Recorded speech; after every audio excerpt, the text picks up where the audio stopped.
आदाब। दो रुख में आपका इस्तकबाल करते हैं। मैं हूं आपके साथ सना वारिस। दो रुख में आज खास मौजू के साथ आपके दरमियान है। मगरबी बंगाल में सियासी लड़ाई के बीच ममता बनर्जी पर हुए हमले की वजह से काफी उथल पुथल मची हुई है।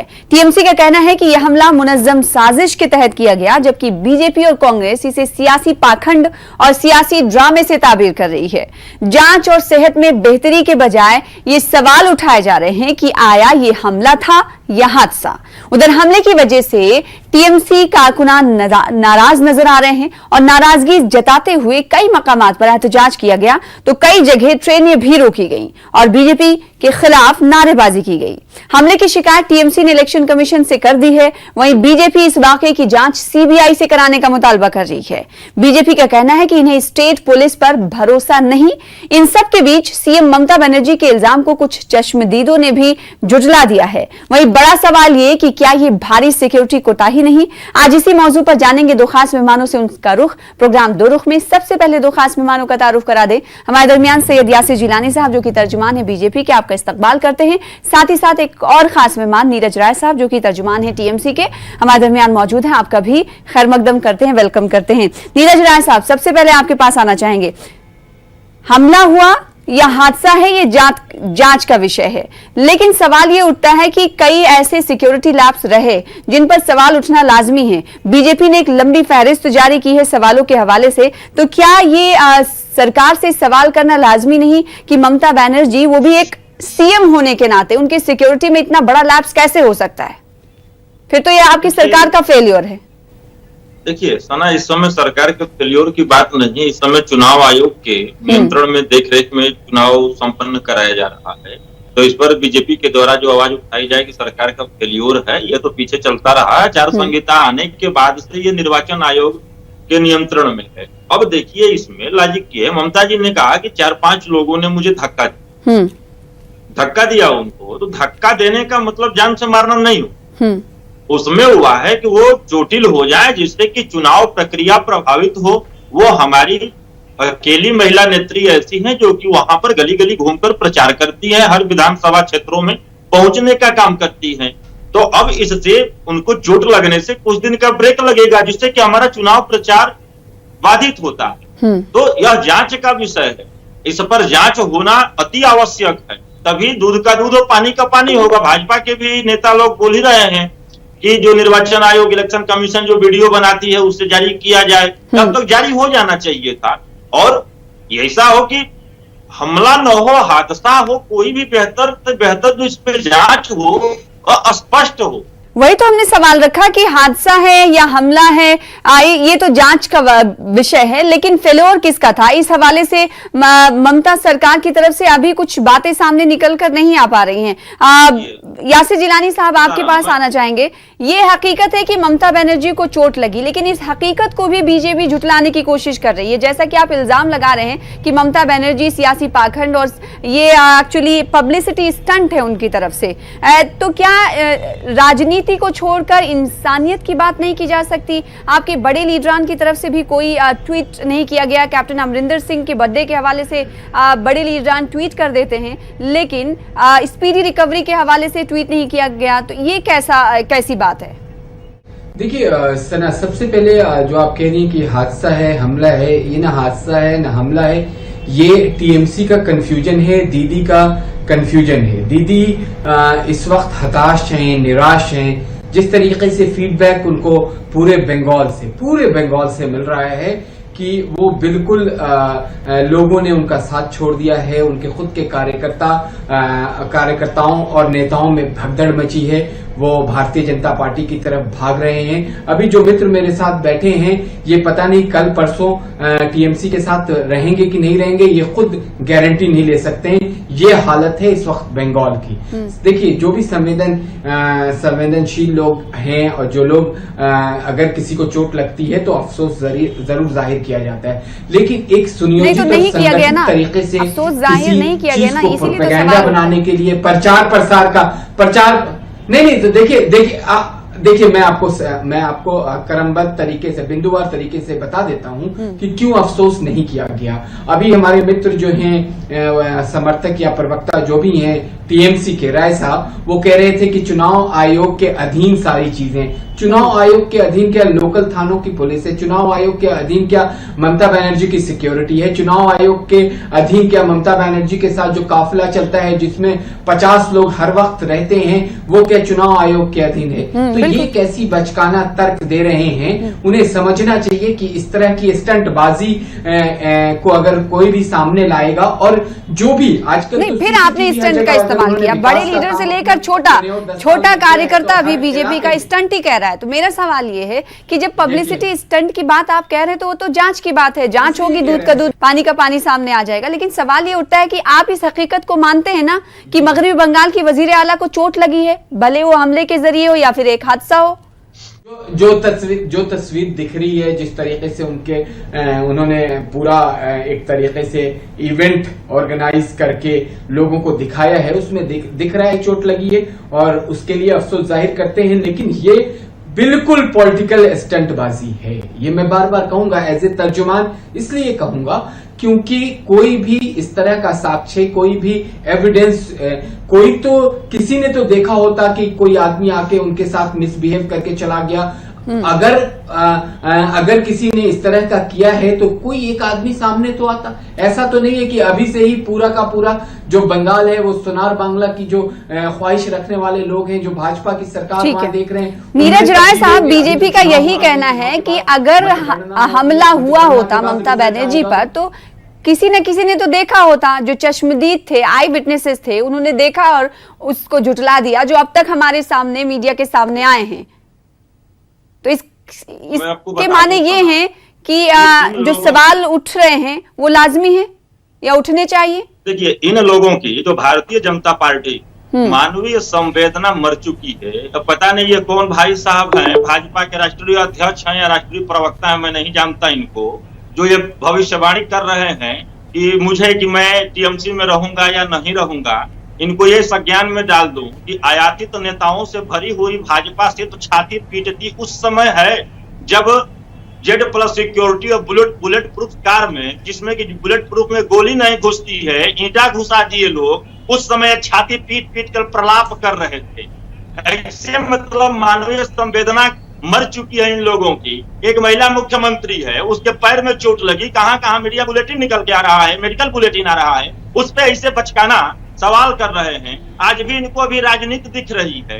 अगर राजनीति की बात करने की आवश्यकता हो तो बता दूं कि देश के प्रधानमंत्री जो वजीरे आला देश के हैं, देश के गरिमा को गिराकर, एक वजीरे आली जो भी कहे जाए उसमें, देश की गरिमा को गिराकर जाकर एक मुख्यमंत्री के खिलाफ 130 करोड़ लोगों की भावनाओं को भ्रमित कर रहे हैं। भाजपा का नेता बनकर जाकर प्रचार करें वहां पे, देश के प्रधानमंत्री 130 करोड़ जनमानस का होता है। ऐसे नहीं होता है। नाक रगड़वा के रख दिया ममता जी ने। अब पॉलिटिकल स्टैंड की जो बात करते हैं, ये आपके समझ से बहुत दूर की चीज है। बंगाल की जनता समझ रही है। बंगाल की जनता के सामने ममता जी का इतिहास रहा है संघर्ष कर सत्ता में आने का और अच्छों को पानी पिलाने का। जब इनका देश का नेता, इनका नेता 35 साल तक भीख मांग कर खाने का कारोबार करता रहा, उस समय 28 साल के जो ममता बनर्जी देश के कद्दावर नेता सोमनाथ चटर्जी जी को चुनाव हराकर लोकसभा में पहुंची थी। ये वही है जिनको कि आप लोग पानी पी कर जाकर वहां पे क्या बयानबाजी कर रहे हैं और आप हमारे सितारों पे रिसर्च कर रहे हैं, ये रहेंगे कि नहीं रहेंगे। अरे आप अपने में देखिए, एक बार आपके आखिरी ताबूत में कील अगर घुस गई तो आप कहां बचेंगे, और आप में जो भी बाहर से आए हुए आयातित नेता हैं वो कहां जाएंगे। बंगाल देख रहे हैं, इनका हलचल मचा हुआ है कहां पर, उत्तराखंड में नहीं दिख रहा, हरियाणा नहीं दिख रहा, बिहार में सुबह से ही न्यूज चल रहा है, उत्तर प्रदेश की स्थिति आ गई। डैमेज कंट्रोल पे लगिए, परिवर्तन छोड़िए। परिवर्तन 2024 में दिल्ली में होने वाला है, काहे चिंता कर रहे हैं। सैयद यासिर जिलानी साहब ये कह रहे हैं कि आप तब्दीली की बात करते हैं, लेकिन ऐसा लग रहा है मुख्तलिफ स्टेट्स को देखकर जो बीजेपी से संभल नहीं रहा है और बात मगरबी बंगाल पर आ जाती है तो बीजेपी हठधर्मी पर उतर आती है। अब सवाल साथ ही ये है कि टीएमसी ने बीजेपी के हवाले से इल्जाम लगाया है कि जो बीजेपी कहती है वही इलेक्शन कमीशन कहता है। देखिए, सबसे पहले मैं कहूंगा कि ये जो दूसरे राज्यों की बात कर रहे हैं, कल ही विश्वास मत की जो जीत हरियाणा में हुई है, 55 विधायकों के साथ वहां के मुख्यमंत्री ने जो अविश्वास मत लेके आई थी कांग्रेस, उसको गिराया है। ये भारत के लोगों ने देखा है। ये अरे सुन लीजिए आप, अरे सुन लीजिए, मैंने तो आपसे एक ही सवाल किया है तो आप इतने उछल रहे हैं। अब आप बोल रहे थे, आप कम से कम मर्यादा रखिए डिबेट की। मैंने तो एक ही सवाल किया था, उछल रहे आप। हमने तो एक ही सवाल किया है कि आप उछलिए, हमारी तरफ आइए, कोई फर्क नहीं पड़ता है। हमें मालूम है बहुत देर तक टीएमसी में कोई भी अच्छा लीडर रुकेगा नहीं। जो टीएमसी का पूरा इतिहास 10 साल का रहा है, जिसमें टोलाबाजी चरम जो सराहना है वो भी हमें लेने में असमर्थ है। आप छोड़ दीजिए अपने को, हमारे बारे में भी ले लीजिए। आपका सराहना है वो भी नहीं ले पाएंगे अपने में हमको। एक सेकंड, सैयद यासिर जिलानी साहब, सवाल वही है कि एक सीएम को, मौजूदा सीएम को चोट लगती है, लेकिन चोट पर दुख का इजहार करने की बजाय पूरा का पूरा बीजेपी अमला इस बात को झुठलाने पे लग जाता है कि वो हादसा है या पब्लिसिटी स्टंट है। तो मेरा सवाल यही, क्या ये अफसोस की बात नहीं है? आवाम भी देख रही होगी कि कम से कम दुख का इजहार तो कर दिया जाता। भले ही हादसा हो या हमला हो, ड्रामा हो, वो तो जांच की बात है, जांच होगी फिर पता चल जाएगा। नहीं, तो जांच की मांग तो कर रहे हैं। सीबीआई से जांच करा दीजिए, दूध का दूध पानी का पानी हो जाएगा। उस पर तो किसी का अख्तियार नहीं है। और एक बात बताइए, आप तो बहुत ही रिसर्च के साथ सहाफत करती हैं और रिसर्च के साथ जो ये दो रुख के नाजरीन हैं आपको दो रुख में देखते हैं सना।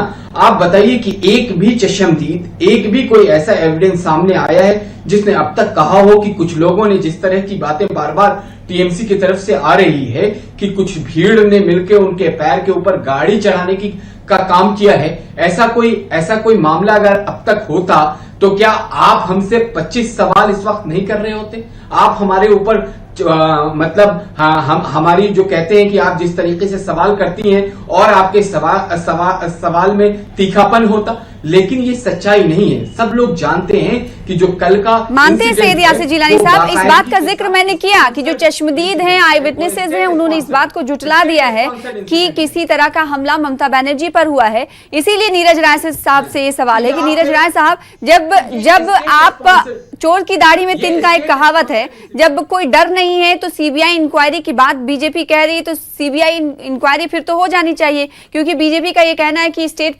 पुलिस पर उन्हें भरोसा नहीं है। देखिए सर, चोर की दाढ़ी में तिनका हमारे नहीं है, बीजेपी में है।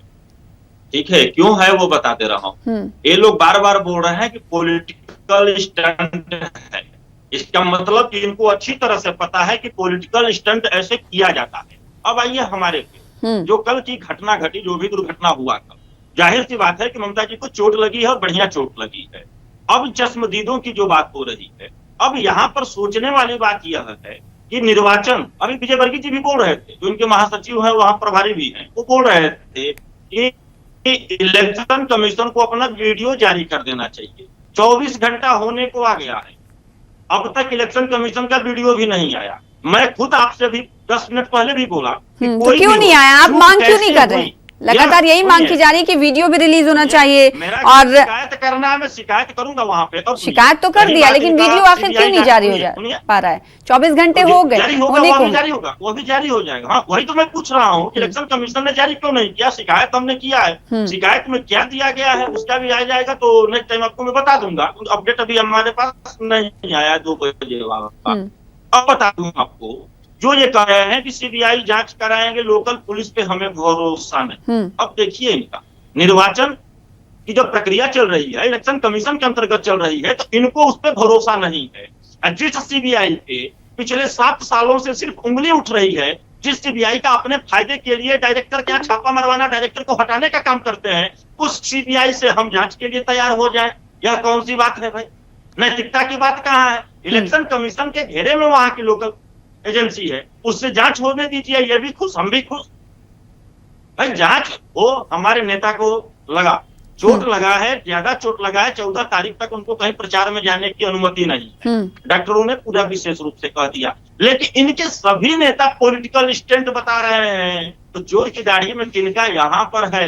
मानवीय संवेदना को इधर से उधर करने के लिए काम लगता है ये लोग करते रहे हैं, इसलिए ये बार बार उछल रहे हैं। उछल हम नहीं रहे जिलानी जी, उछल आप लोग रहे हैं। मैं तो कह रहा हूं कि जांच हो जाए, जांच हो जाए, जो रिजल्ट निकल के आता है। गाड़ी पे गाड़ी चढ़ाने की बात ममता जी ने नहीं बोला था, उन्होंने बोला था 4-5 लोगों का धक्का दिया था। वो धक्का गेट भी बंद होना होता है, जो चश्मदीद वहां पे दिखा रहे हैं कि लोहे का जो पिलर दिखा रहा है। तो जांच वहां की लोकल एजेंसी क्या कर रही थी, पुलिस कहाँ थी, क्या कर रही थी, यह भी जांच का विषय है। एक मुख्यमंत्री चलती है तो आपने गिना दिया, एक मुख्यमंत्री के साथ फॉरवर्ड के लिए वहां के लोकल पुलिस रहती है, नहीं रही। नहीं, सवाल ये भी किया जा रहा है कि आखिर जब ममता बनर्जी को इतनी ज्यादा चोट लगी थी तो मकामी अस्पताल में क्यों नहीं भर्ती हुई, और उसके बाद उन्होंने सीने में दर्द की शिकायत की थी, जिसके बाद ऑक्सीजन की आवश्यकता होती है, जरूरत होती है।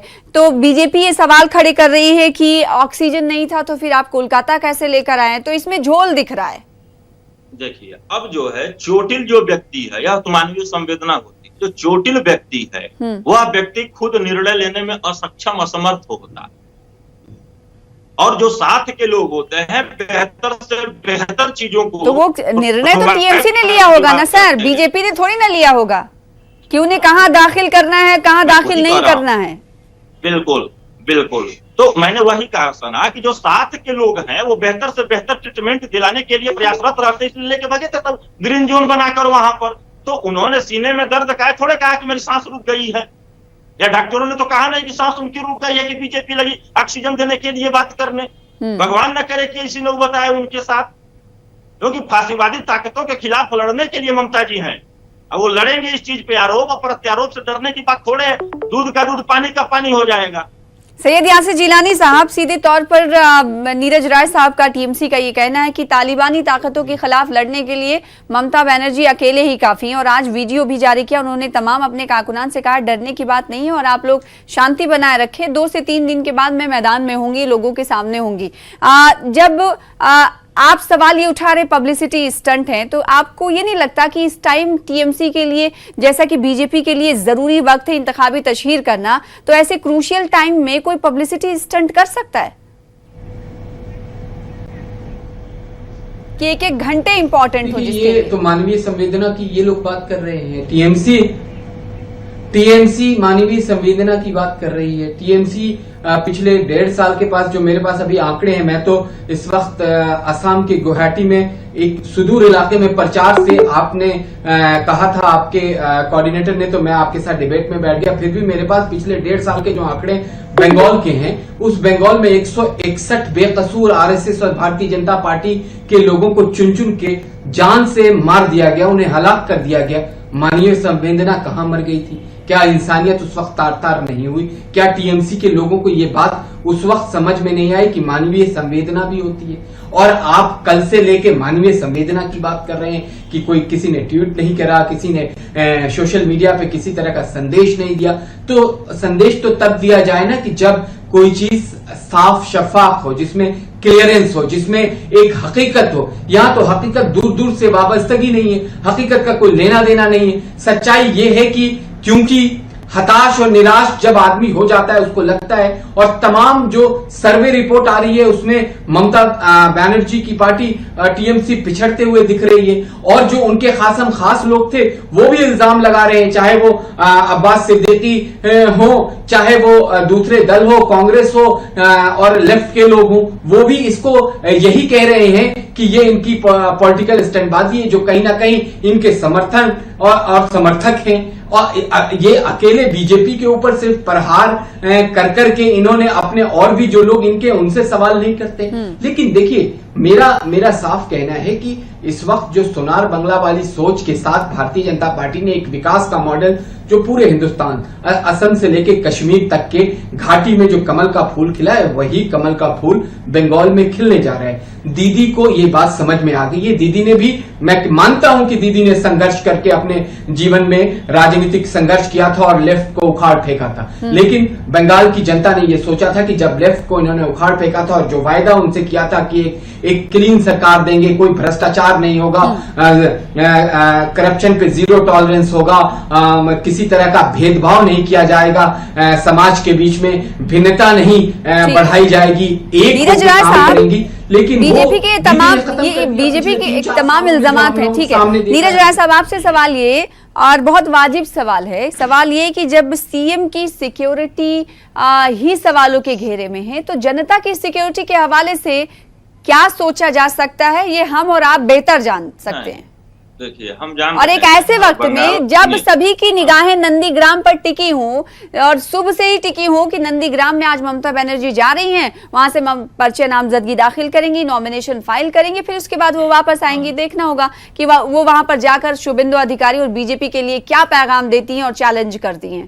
तो एक ऐसे वक्त में सिक्योरिटी लैप्स होना, उन पर हमला या फिर हादसा होना, तो क्या ये अपने आप में एक सवाल नहीं कि सीएम जब सुरक्षित नहीं, महफूज नहीं, तो फिर आम जनता की बात उनको जानकारी मिल गई है। मैं बता दूं आपको, जिलानी जी के भी सवालों का जवाब दूंगा, पहले आपके सवाल का जवाब दूंगा। 8 तारीख को 8 मार्च को इनके प्रदेश अध्यक्ष दिलीप घोष, उनका देखिए पोस्ट आया था सोशल साइट पे कि ममता बनर्जी को गिरते हुए दिखाया गया। उसके बाद 9 तारीख को इनके एक विधायक का वहां पे आता है पोस्ट कि 5 बजे के बाद, शाम 5 बजे के बाद कुछ नया, और 10 तारीख को कल की घटना होती। इन्होंने कहा कि आपने कहा कि वहां पे सीएम सुरक्षित नहीं।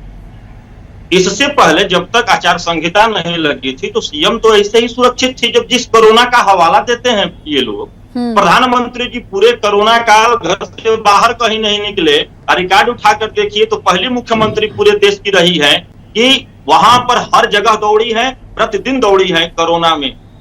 अब इन्होंने कहा एक चीज कि पूरे देश में विकास हो रहा है।